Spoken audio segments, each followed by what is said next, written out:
A revolution that shook one of the most powerful imperial forces in the world.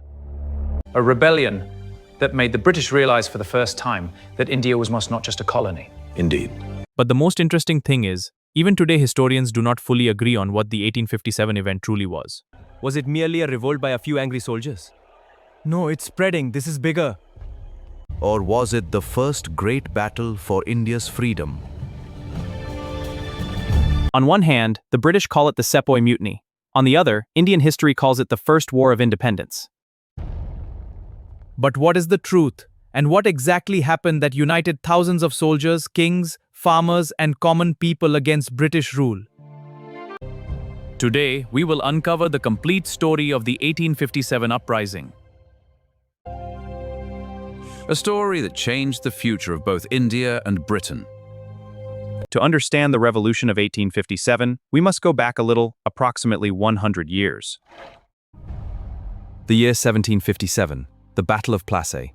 This was the event after which the East India Company began to rapidly expand its influence in India. Then came the Battle of Buxar in 1764, and thereafter, the company ceased to be merely a trading entity. It gradually evolved into the ruler of India. In the following decades, the British gradually tightened their control over Indian states one by one.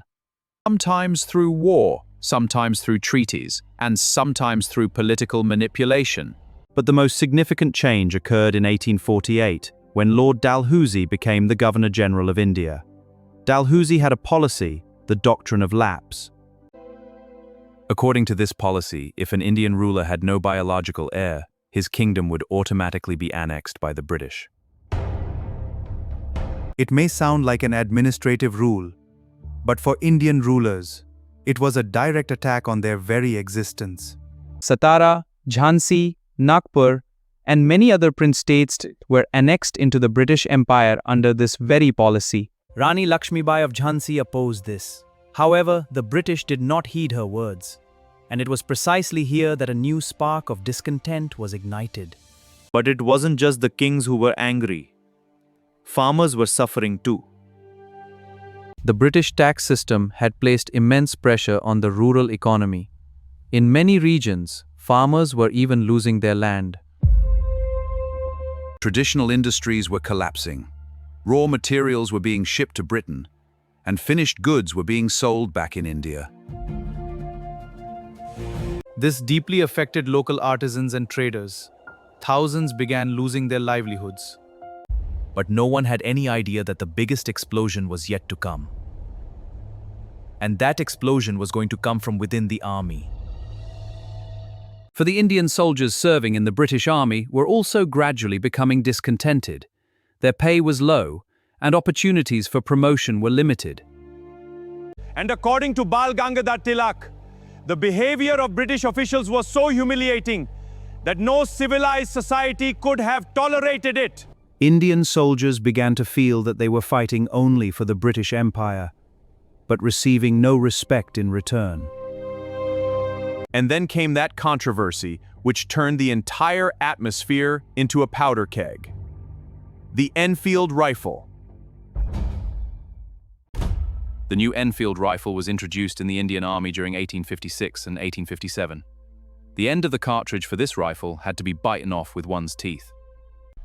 Soon a rumor spread that these cartridges were greased with cow and pig fat. For Hindu soldiers, the cow was sacred. For Muslim soldiers, the pig was forbidden. So the news spread like lightning.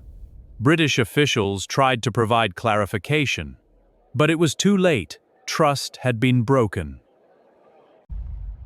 And when people lose trust in a regime, even small incidents can trigger massive explosions.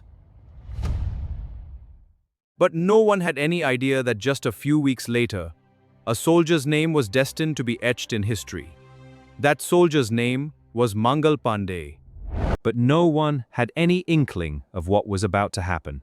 March 29, 1857, Barrackpore Cantonment. An Indian soldier whose name was Mangal Pandey. On that day, he took the step that transformed the whole of India in the months to follow. Mangal Pandey took up arms against his British officers. He openly called for rebellion. However, at that time, his attempt did not turn into a widespread rebellion. He was arrested and hanged on April 8, 1857. But the British did not realize they were not just executing a soldier. They were giving birth to an idea. An idea which was to spread like wildfire across North India within a few weeks. And then came the 9th of May, 1857. Meerut. 85 Indian soldiers allegedly refused to use the greased cartridges. British officials handed down a harsh sentence. They were publicly humiliated, handcuffed, and thrown into prison. Thousands of Indian soldiers witnessed this scene. Anger was already simmering, it needed only a spark. And that spark ignited the very next day. May 10, 1857, the rebellion began in Meerut. Indian soldiers broke open the jail and freed their imprisoned comrades. Several British officers were attacked. And then, the rebels took a decision, one that was to determine the course of the entire revolution. They began their march towards Delhi. This was not merely a military move. It was a political message, because Delhi was still considered the symbolic capital of the Mughal Empire. May 11, 1857, the rebels reached Delhi, and from this point, the situation changed abruptly. The British administration in Delhi was virtually shaken. The rebels headed towards the Red Fort. And then, they sought support from an elderly ruler. That ruler's name was Bahadur Shah Zafar. At that time, he was over 80 years old. He held virtually no real power, yet his name carried historic authority. Initially, Zafar hesitated, but circumstances were changing rapidly. Ultimately, they accepted the support of the rebels. And at that very moment, the revolt of 1857 began to transform from a localized military mutiny into a major political movement. Now, the rebels had a symbol, a name around which thousands could rally. But the real story begins here, because after Delhi, the rebellion started spreading across all of North India. Kanpur, Lucknow, Jhansi, Bareilly, Allahabad, Agra. The most crucial phase of the revolution of 1857 had now begun. Let us begin with Kanpur. Nana Sahib was leading the movement there. Nana Sahib had a long-standing dispute with the British. He was the adopted son of Peshwa Bajirao II. However, the British had stopped his pension. Nana Sahib considered this an injustice. When the rebellion broke out, Kanpur became a major center of conflict between the British and the rebels. The fighting continued for several weeks. Eventually, the British position began to weaken. However, the events in Kanpur later became highly controversial, because acts of violence were committed by both sides, and British propaganda made extensive use of them. Meanwhile, the struggle had intensified in Lucknow as well. Awadh had already been annexed by the British, consequently discontent there ran deep. Begum Hazrat Mahal took up the fight against the British. She mobilized the local people and battled the British army for a long time. But if there was one truly inspiring face of the revolution of 1857, it was Rani Lakshmibai of Jhansi. Jhansi had already been annexed by the British under the doctrine of lapse. Rani Lakshmibai never accepted this. When the rebellion spread, she took the responsibility of defending Jhansi into her own hands. She organized an army, fortified the fort, and began preparations to confront the British. In 1858, British forces advanced towards Jhansi. The battle began, and then that scene unfolded which became a part of Indian history. Rani Lakshmibai entered the battlefield on horseback. She displayed extraordinary courage. This was not merely a queen's war, it had become a fight for honor, rights, and freedom. However, the British army was stronger in terms of numbers and resources. Jhansi eventually fell under British control. Yet, Rani Lakshmibai did not give up. She joined forces with Tatya Tope and continued the struggle. In the battle fought near Gwalior in 1858, Rani Lakshmibai attained martyrdom. But her story did not end there, for she became a symbol of courage and resistance for future generations. Meanwhile, Tatya Tope continued guerrilla warfare for a long time. He was betrayed by his friend Man Singh, the Raja of Narwar, after which the British hanged him in Shivpuri, Madhya Pradesh on April 18, 1859. But the story of the 1857 revolution was not limited to just Delhi, Kanpur and Jhansi. In eastern India too, a warrior stood against the British, a man who was around 80 years old at the time. And the name of that warrior was Veer Kunwar Singh. Kunwar Singh was the ruler of the Jagdishpur estate in the Shahabad district of Bihar. When the revolution of 1857 began, most people thought that no one could lead a war at such an advanced age. But history was set to write a different story.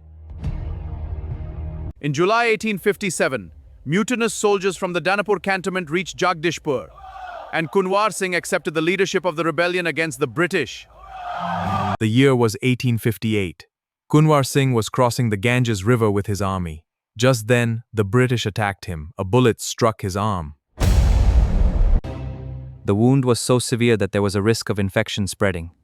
It is said that he severed his own injured wrist and offered it to the river Ganges to prevent the poison from spreading throughout his body. It is indisputable that despite being critically wounded, he continued the struggle, and this is precisely what places him among the most extraordinary warriors of the revolution. On April 20, Singh regained control of Jagdishpur. But due to constant warfare and injuries, his health began to deteriorate rapidly. On April 26, 1858, this great warrior passed away. The British launched a counter-offensive just as rapidly as the revolt of 1857 had spread. Additional troops were summoned from Britain. A large number of troops were also sent from Punjab and some other regions. The British began attacking the rebel strongholds one by one. The British assembled a massive army to recapture Delhi. The final assault on Delhi was launched in September 1857. After several days of fierce fighting, Delhi came under British control. The last Mughal emperor, Bahadur Shah Zafar, was arrested. He was exiled to Rangoon, where he spent his final days. After Delhi, the British launched fierce attacks on Kanpur, Lucknow and Jhansi as well. The rebels fought bravely, but the military might of the British was over momentum. Gradually, The revolution of 1857 had lost its momentum, but its impact had not vanished. The British suppressed the rebellion, but they had realized that India was no longer the same as before. After the revolt, British rule tightened its control over India. The East India Company was dissolved, and India came directly under the British government. Queen Victoria announced that India was now part of the British Empire. But the revolution of 1857 ignited a spark that could not be extinguished. This uprising made Indians realize for the first time that the British could be challenged. the revolution laid the foundation of nationalism in India. In the decades that followed, this very sentiment evolved into the freedom movement. The revolution was not a failure. It showed India the path to unity. This was the moment when India collectively challenged British rule for the first time. And that is why this revolution is called India's first war of independence. This is not just history, it is our identity. In your opinion, is it correct to call the revolution of 1857 India's first war of independence? Or was it primarily a military mutiny? Do share your views in the comments below.